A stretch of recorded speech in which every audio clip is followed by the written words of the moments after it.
Hello everyone! Magsishare po ako sa inyo ng simple recipe. Ito po ay dessert at napaka-healthy. Ito po ay avocado cucumber salad. Madali lang po itong gawin mga ka-grandma. So, umpisa na po natin ang paggawa ng avocado cucumber salad. Sa isang bandihado, pagsasama-samahin lang po natin ang mga ingredients. Unahin po natin ang cucumber. Sunod po natin ang kamatis. And then red onion.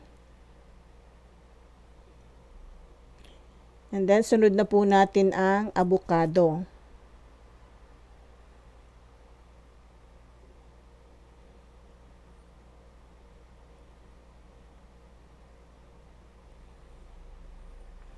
And then lagyan na po natin ng lemon juice.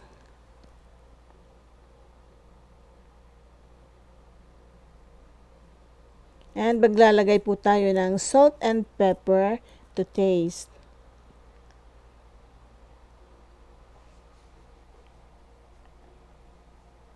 Diba? Madali lang pong gawin mga ka-grandma. Simple recipe at the same time napaka-healthy. And maglalagay na po tayo ng virgin olive oil.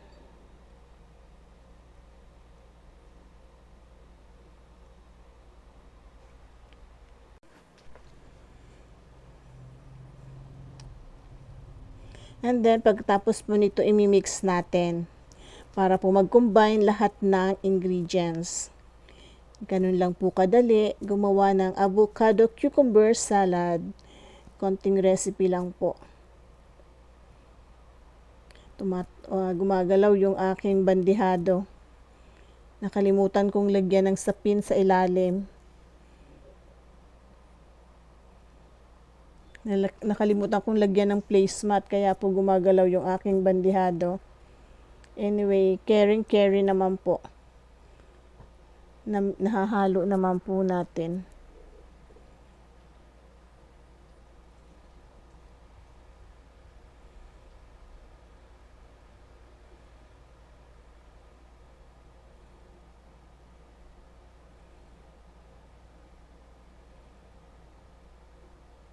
So, this time po, titikman na natin.